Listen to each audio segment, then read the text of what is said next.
G'day guys, welcome to PBHQ Live. This is episode number 333. I'm Dwayne Nichols and it's a Wednesday. It's not Monday. Earlier in the week, my family and I were all a little bit sick. Had the stuffy nose and the sore throat and all that kind of fun stuff. Didn't make for very good listening or watching, I would have imagined. My kids weren't sleeping well, eyes hanging out of their head, the whole thing. But we're all feeling much better now for the most part. And I needed to do PBHQ tonight because there's a lot to talk about. And I hope that you're all here for it and keen to chat everything paintball with me, because it's been another big week in the US. It's been a fairly interesting week here in Australia. Wimpy is in saying, should you sing me happy birthday? No, well, you're a day late for that. Yeah, it was my birthday yesterday. And thank you, a lot of the people that are joining in the chat. And if you are, make sure you drop your name and your team and your sponsors and whoever else. Let us all know what's going on in the chat. Keen to see who's joining in tonight, who and where from. But yeah, a lot of the people that are watching at the moment sent me messages and comments and whatnot via Facebook and text messages, even a couple of phone calls along the way. And I say this every year on the show when it's around my birthday. It's especially cool just by doing this show that I occasionally get messages from the US and Europe and people literally all around the world who either know me through paintball, like as a player on a minor scale, but mostly through this show, which is really cool. Luke is in, saying, in from the hospital with Lana, get better soon from Make It Rain. They're playing Make It Rain playing EMS or semi-pro this year. Hope everything's sweet and everyone's all good. Matt is in, Brad Short, Russell Ryder, Connor Johnston from PB Athlete, Estevan from Wicked Warriors is also joining in. So good to have all you guys on board. Thank you for checking out the show tonight and jumping over. And I just very briefly went live on Facebook to sort of promote tonight's show, to let everyone know that it was happening over here on YouTube. And yeah, hopefully some of those people are coming over and getting involved in the chat too. Spoke with Mike Wybrew earlier today in regards to a little promo that they are running for 1 week only. They are doing 15% off all barrels and barrel accessories. So anything that you are looking to get as far as a barrel kit, an individual barrel, a barrel back, tip, whatever the case might be, if you use the code barrel15 at paintballshop.com this week, you will save 15% off the bunch. And that goes for anything right from, like I said, just like one barrel back that you need to complete your kit, something that you lost, need to replace, something you've damaged, something a teammate's stolen, whatever, right up to if you want to buy the full barrel kits, which some of them, and I wasn't aware of this, I haven't looked into barrel kits in some time. Some barrel kits are up over $400 now. Which is surprising to me. I've always known them to be in the sort of $250 to $300 range. But some of them, and there's a million factors that go into this as to why things have gotten more expensive. But they have, so a 15% saving, that's like $60 off. So if you've been eyeing one off, but you've thought it might be a little bit on the expensive side, well, yeah, $60 off on some of those high-end barrel kits at the moment if you're looking to pick one up. Michael Namoski is in. Amir is in from Malaysia as well. Thank you for joining in. Luke says that they're playing EMS for those guys. So yeah, well, hopefully everyone's healthy and all good to go by the weekend. Looking forward to that. And I will be speaking about the Super Sevens a little bit later in the show. I'll also be speaking about the Brisbane Paintball League. And I mentioned last week on the show that Gladiator had some stock that was due in any moment now. Well, I can now tell you that the best tanks in the game are back in stock. So they have been shipped out from Gladiator to a bunch of retailers. There's some of these items have been on back order for a while. Production has been tough for Gladiator and a lot of companies, but they've got all of their stock. It's all like being rebuilt right now. So the most popular sizes, some of those being the Ultralight 68, so the U68 and the U77, they're back, as well as the C68, the A48, which is what you're going to use. Field owners might be a bit more interested in those sizes, but they are all back in stock now. And if they're not at your local store yet, they are probably on the way, or you can order with your local store and they will speak with Gladiator and get it out to you directly. So yeah, if you need a tank for the 2023 season. Gladiator can hook you up. I wanted to make a quick mention. I just seen one of the names down the bottom here. I've updated that the scroller earlier today too. So a few new people have signed up via patreon.com this week and last week, which I didn't mention. So I've updated that, and a couple of people on the flip side have dropped off as well, which tends to happen at this time of year. And I will be doing a giveaway in the not too distant future on the show, so please hang around for that one. And a mention, you've only got a couple more days to sign up for the big prizes for this year. Eden from Bon Voyage is checking in. And I wanted to make a quick mention. Well, it's right there, handy timing. The NXL Victoria round 1 has been cancelled, so I've still got it scrolling through in the upcoming events, which was there purely as a reminder for me. And Eden jumping in the chat was a good reminder too. So round 1 has been cancelled. They were looking at only 2 or 3 teams. Super Sevens is obviously on the same weekend. There's a whole bunch of other factors. Victoria in particular has been hit the hardest from everything COVID related, and off the back of that, team numbers are just down across the board. Some of the guys from Lumberjacks who would typically be playing, they're going up and playing in the Super Sevens, jumping on with other teams. So yeah, there's a lot of factors across the board, but the first event has been cancelled. So you'll be looking for May for the first event if you're looking to play at the NXL Victoria. Which, yeah, I wish events didn't clash, but there's going to be, I mean, Melbourne and Sydney are 10 hours apart too. Both should be able to sustain their own individual little market share in their own corner of the country. But when they do clash, especially with Super Sevens being the biggest event on the Australian calendar, it is going to affect some teams. Connor Johnson's in the chat at the moment. He can attest to that as someone who will be heading up to Sydney on that very weekend. So Pebbles is in, checking in from the Rogue Assassins. Mike Wybrew is in, saying it's tough for teams to play any events right now. It's an expensive place to live. Yeah, absolutely. If you have a mortgage like I do, yeah, it's gone up again yesterday. If you're renting and you're in somebody's investment property, well, the landlords are probably going to be putting the rent up as part of covering their costs as well. I don't want to cry poor on behalf of landlords, but that's just the way things work out. As I mentioned, not only that, but like with the barrel kits earlier, almost everything has got more expensive, in particular in the last couple of years. Paintball is one of the few things that hasn't really jumped up significantly. I mean, you can still go to the field. In 2018, 2019, you might have been paying $90 for a box of paint. Now you're paying $100-ish, give or take. Some places it's still around that $90 mark.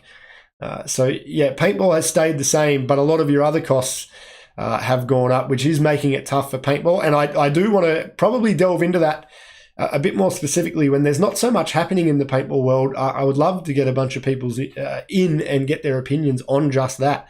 Eden saying Bon Voyage is bummed out, but they're looking to coming up to Wagga next month. Hey, that'd be great. The 3-man in March, if you guys can come up, we'd love to have you here. And anyone, as a matter of fact, if you want to come and play the Wagga 3-man at the end of March, yeah, by all means, get in touch. We will start promoting that somewhat seriously later in the week.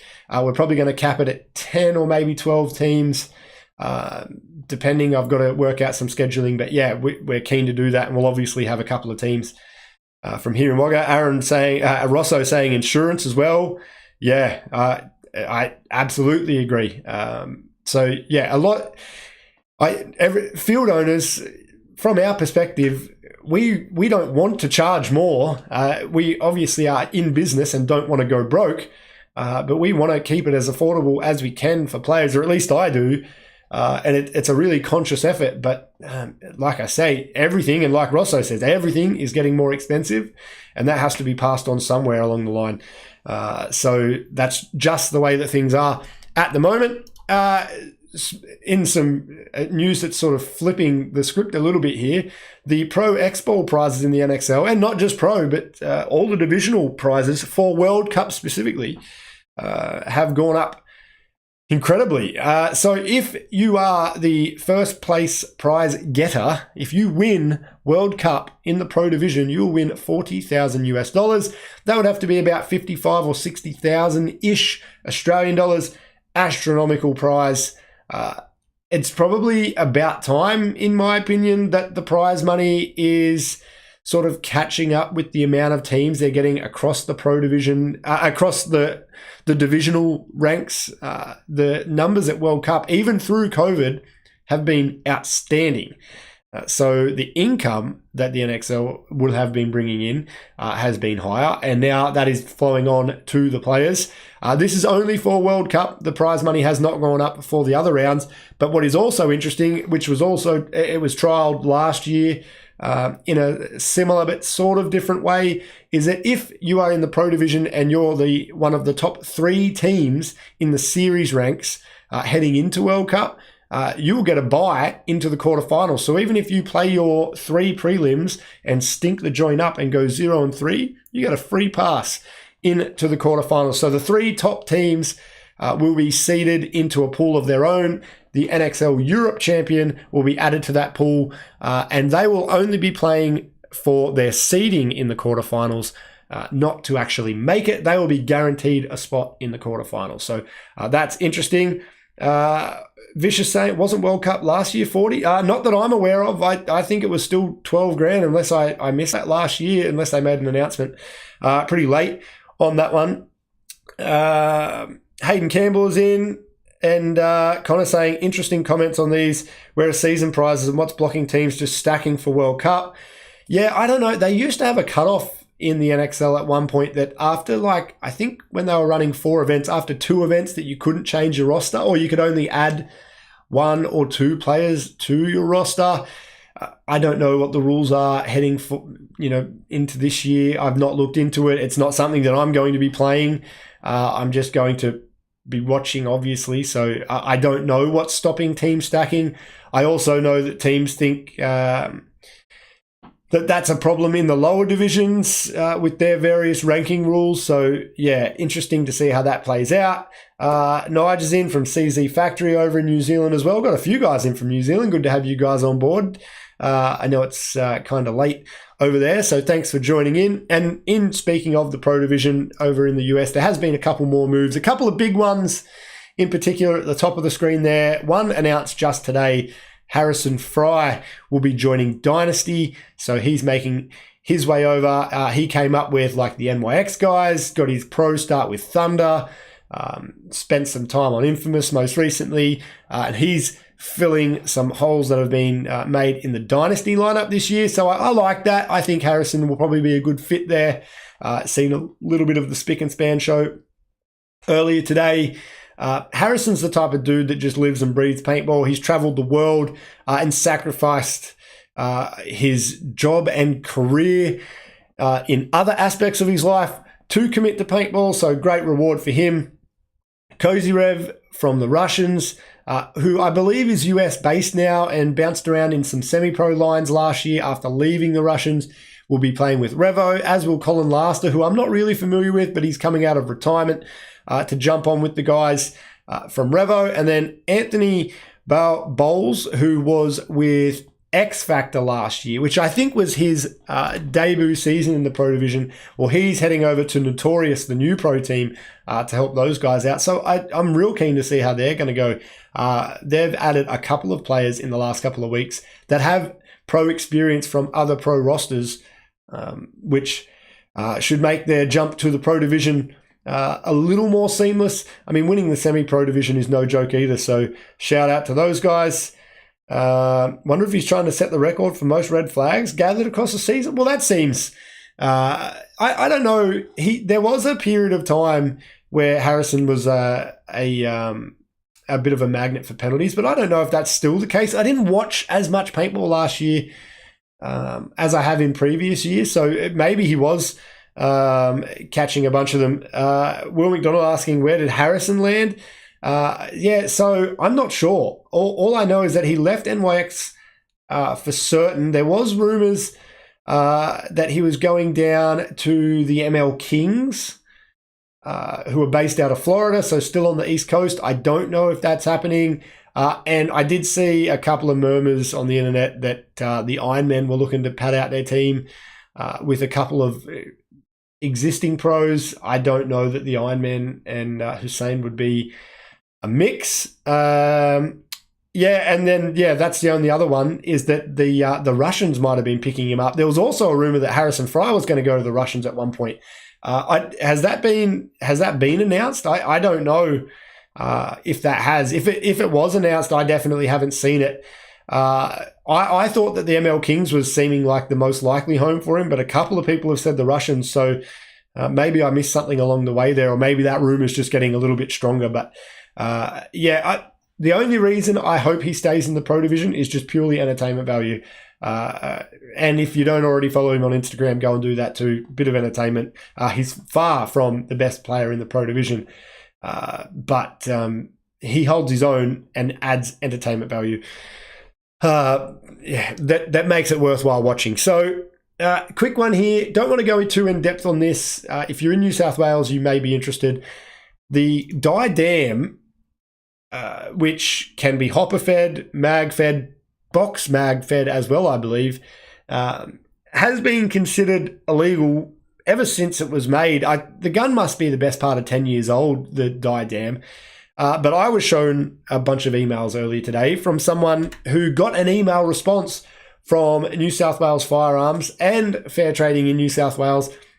He submitted photos of the Die Dam and was asking for clarification if you could own one in New South Wales, and they came back and said that there was no objections to owning one. So I'm following up on that. I actually am speaking with Fair Trading about some other stuff. After the flooding here in New South Wales, I lost a bunch of paperwork at the end of last year.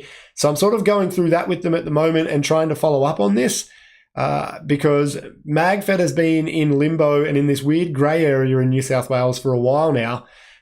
And I'm hoping to clarify it because if the Die Dam is legal and if they can run that with mags potentially, then what's to say that you can't have a Tipman Stormer? What's to say that you couldn't have an EMF 100? A lot of these were sold in a short period of time when MagFed became legal in New South Wales, and then the handbrake was thrown on that really quickly. So Ethan's saying, hell yeah, let's get dams to the next Total War coming up from Victoria. Yeah, well, that might be the case. I hope so. MagFed very much does not interest me as far as a player. I think it's cool. I love the look.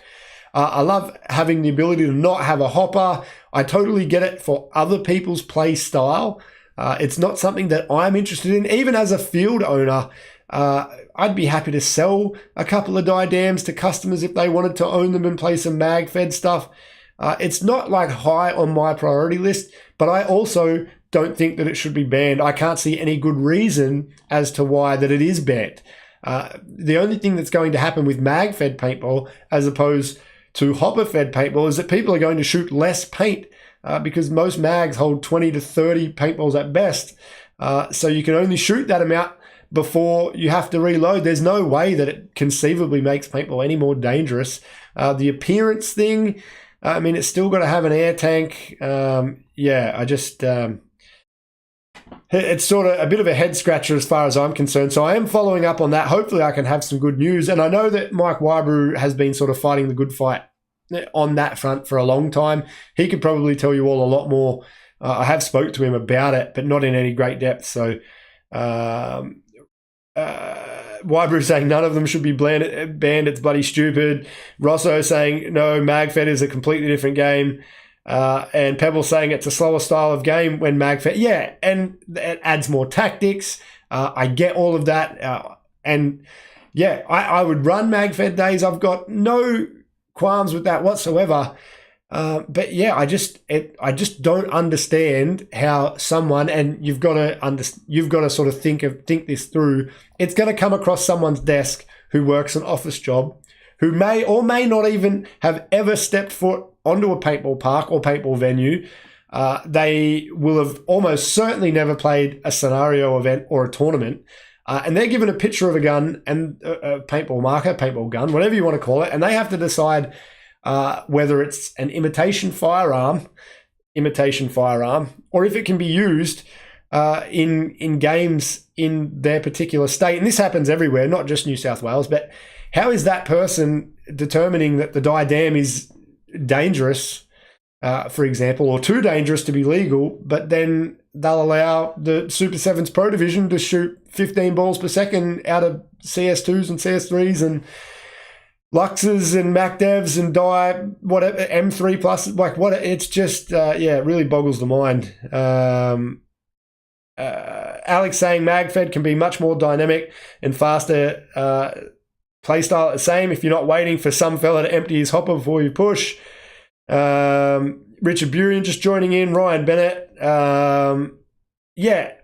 And the guys that love MagFed, I'm all for it. If you guys, and I know a couple of the Victorian guys that have got a little scene happening down there, a bushball scene at the moment that's sort of getting together once a month and they're doing good things.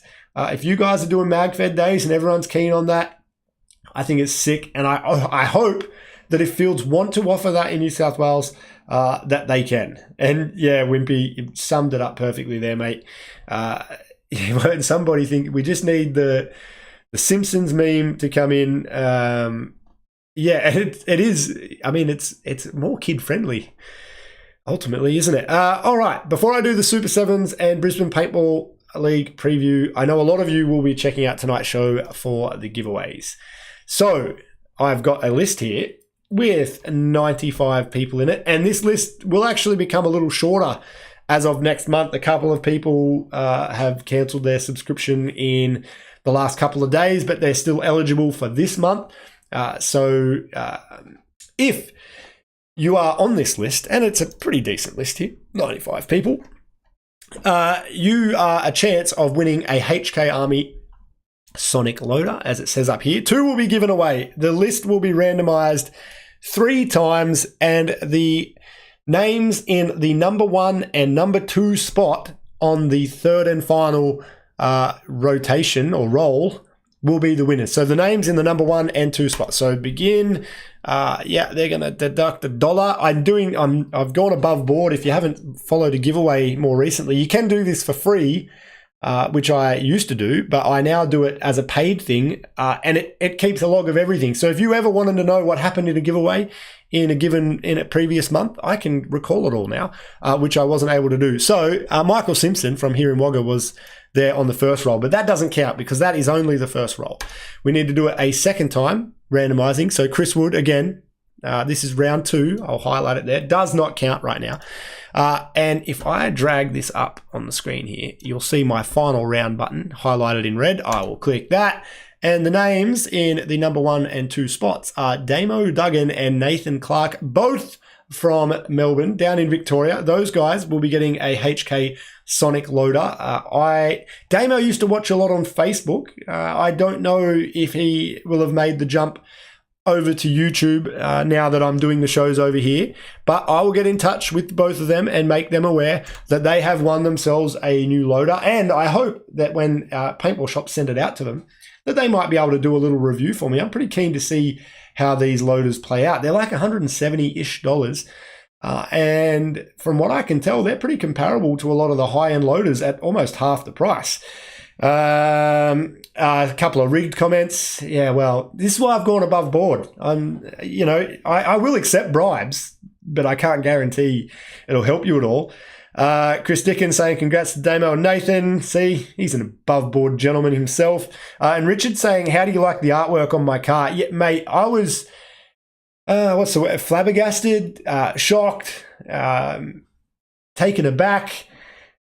Richard has gone and got his paintball team's logo sign written onto the bonnet and the back window and the boot of his car. I've never seen anything like it for a team. Obviously, some fields have got their cars sign written. I've never seen it for a team. I would never even do it for my own team. But pretty cool if you want to do that. Rosso saying off to sign up to Patreon. You're a legend, mate. Appreciate that. If you like Rosso and you want to sign up, let me just bring this up. Because the February prizes, there will be 4 winners, 4 PB Athlete dry fit shirts. So Connor will be sending those out directly to the winners. Then 5 people will win tank vents from Chris Dickens over in WA, a mask, an action cam, some hats and barrel socks, bags, paint, pods. I've actually got those pods sitting at the front door of my house. And then the carbon protective bottoms as well as the huge prizes in November and December, the $2,000 shopping spree in December. It's back for a third year in a row. And thanks for your team from Gladiator. And like I mentioned, in previous years, I've had, I think the most I've ever had was like 111 or 112 Patreons signed up, which was huge. Now, and a lot to do with the cost of living stuff that we talked about earlier, that list is going to be down in the low 90s. So your chances, if you are signed up this year, will be better for winning prizes than they have been in previous years. But ultimately, winning prizes is not why you sign up. You sign up because you love what I do here on PBHQ and you want me to keep doing it. And the only way I can keep doing it is because a bunch of all the awesome sponsors. So that would be these guys up here, like Gladiator, and the sponsors that scroll through there.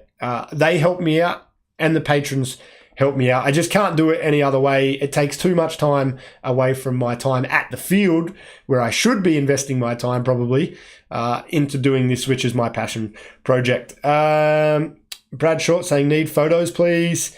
And Baboon from the Riot Crew in Malaysia. So Amir is saying, thank you, PBHQ, for the Spartan pants. We'll be posting up pictures soon. So he won some pants last year and a bit of miscommunication. He didn't get back to me. I didn't get back to him. It was all around the time my daughter was born. I kind of forgot. But I got into Anthrax over the Christmas break and that has been rectified. So that arrived earlier today. Rosso saying should start field owners insurance. Oh, mate, no, I couldn't. I don't want to deal with field owners. That's about the only time field owners are angry, when they're talking about their insurance woes. Lance, who's coming to Dave Hopkins' tourney on the Easter weekend in New Zealand? Yeah, well, man, if that field and the prices of paint and things over there don't entice you to play, I don't know what will. Let's crack on. Super Sevens, the AMS division is coming up this weekend. Let me know what you think of this field layout. It's I really like it. I mentioned it a couple of weeks ago on the show. I very briefly touched on it then. I like this field layout. I think it will be good across all divisions. I like that on the Snake 50s, there's big bunkers. That's going to make for some good stuff on the webcast when it comes to the pro weekend. And I like that the middle is so busy. It gives those players that like to make dynamic moves up through the center of the field heaps of options. I think you'll see lots of players get lost. Lots of people get shot in the back. I think that it will be entertaining. And it'll be a challenge. A lot of bunkers on that field. There are 7 teams playing this Sunday. It is not a 2-day event. They can take up to 10 teams. There is 7. So single day event, 12.5 balls per second, Mercy 3. The prize pool is up around $1,000 when you include the medals, the trophies. They don't do cash prizes in the amateur division. It is money that is taken off the next event. So I think first prize is like $300 or $400 off the next event, and then it's slightly lower amounts for the second and third placings. So good prize pool there in the Super Sevens AMS division. Let me know if you're playing that one and what you think of the layout. Jordan saying, is it just on Sunday? Yes. Wybrew saying it was fun to play last Sunday. Rosso saying tall guys in Snake, and Wybrew confirming that Sunday is definitely a one-day event only for the AMS division. So that's sort of, well, I think they announced that maybe last week, and the draw is already out. If you want to go and see the draw, it has been announced, so that's up there. And then another layout that's already been released and another event with 7 teams this weekend is the Brisbane Paintball League 3-man at Valhalla Paintball. 7 teams happening this Sunday, 10.5 balls per second, race to 2 format. And this field layout was released earlier online yesterday. Again, I think the center's pretty fun. I think it's a little bit more traditional, but for a 3-man, there's still plenty of bunkers out there. It'll make for quick games, entertaining games, and affordable games, which is what you want with a 3-man. More so this year probably than years in the past. It is at the front of everybody's mind. So, I think you'll have a good weekend up there in Brisbane at Valhalla Paintball. Troy said it was going to be 40 degrees up there this weekend. I did look at the forecast a couple of hours ago. I don't know when it said that it was going to be 40. It says that it's going to be 37. But I kind of subscribe to the fact that anything after about 35, it's much of a muchness. So it's going to be a hot one. Make sure you take plenty of water, hydrate plenty the day before. Get there early. They're keen to get games underway by, I think it was 8 a.m. for the event. Rosso saying great field. So yeah, get out there early. Be ready to go. Get through your games as early as you can. It's going to be 37 degrees. I imagine you'll want to be done as early in the day as you can.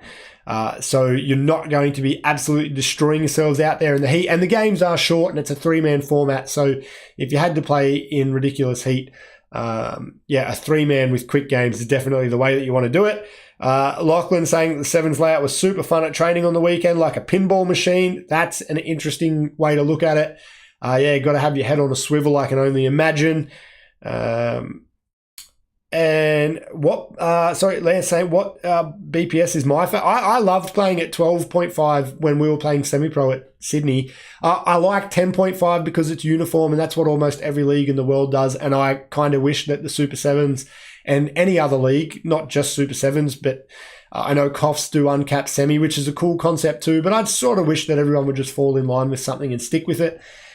So I guess I'm kind of on the 10.5 train for that, but 12.5 was really fun at the Super 7s back in the day, and I've mentioned it on the show plenty of times that I don't like 15, and even when I did the survey at the end of last year, a lot of other people didn't too, but that is the way that it goes, and the event is still popular, so that's just how it plays out. Connor saying that 12.5 is his favourite. Yeah, I think a lot of people would like it somewhere around that 12, and I speak to people at the field all the time, and if I could change something instantly in paintball that would make sense, I would play at 12 balls per second or 10 or 11 or 13, a round number. When we explain to people that we play events at 12.5 or 10.5 balls per second, the head scratching and like the half ball per second thing is dumb. Just round it up or down and be done with it. It's so strange that as a game that struggles to get people to understand all the various rules that we have anyway, we then add in something where we say, we shoot 10.5 balls per second. I don't understand it. It's just confusing for people who don't know. So that's the events coming up this weekend. Birthdays to quickly shout out. Love this photo, by the way. Julian in this photo was playing Total War. I don't know what that is attached to the front of his mask. I don't know if it's from a video game, from like a horror store, a costume store, no idea. But it looks cool. I think it's cool. I don't know how he's cable tied it on there, bolted it on, whatever. But it hasn't affected his lens and it looks really cool. So shout out to him who celebrated his birthday a couple of days ago. Flash and Matt, two of the Victorian stalwarts. I was on the phone to Matt for probably half an hour yesterday. I didn't realize his birthday was coming up. So happy birthday to him. And then speaking of stalwarts of the game, Kay Adams, up in Coffs. So a couple of field owners in there celebrating birthdays this week. Happy birthday to everyone there. And Rosso saying 15 sounds amazing. Wybrew saying 15 is so scary for some people. And Dickens says that it's only scary when you're lying in snake and hear snake only. Yeah, when you hear that, the thunder, I feel like the thundering footsteps, like when you can hear someone doing a rundown. That's a bit, that's about as scary as paintball gets anyway. I suppose if you hear their footsteps, some people do have really heavy feet too. By that stage, it doesn't matter if it's 10 or 15. I don't think you're probably going to cop a bunch and it's going to hurt and be a bit that way. Thank you for the shout outs there. Dickens, being the designer that he is, noticing the birthday cat. Well, the only reason I did that, and you'll probably appreciate this, is, and I can bring up a couple of things to quickly show this, and this is almost like it's a show for one everyone else can tune out now, but this is a show just for Dickens. In my news graphics, which this one, I pretty much stole the template for that. So if you see the news template, I stole it and applied it to the birthdays. Bit of a shortcut. And then I had this orange band at the bottom that I didn't know what to do with. I didn't want to remove it, and I didn't want to change the template. So I just slapped some birthday cakes along the bottom there. Real, just quick, easy, poor attempt at making it decent. Will McDonald saying, stand up and take it. Yeah, I've often found that if I ever hear, like, quite often it's happened to me when I'm in a snake corner or or a corner bunker or a God bunker, for example, and you hear God only and you know that it's 2 or 3 on 1, try and make something happen. If they're going to be running at you, run at them. Roll the dice. There is a saying that I often get wrong, something about dying. You'd rather die on your feet or live on your feet than die on your knees, or whatever the case it is. I always get it wrong. Someone will correct me. But yeah, you might as well go out swinging. So, and who knows, one day you'll do it and everyone will be looking the other way somehow and you'll get a couple of kills and it'll be mad. And hopefully it's on film and you can brag about it for years and years. That's it for tonight. Thank you again to everybody for joining in for PBHQ. And if you haven't already, on the YouTube, wow, that sounds old.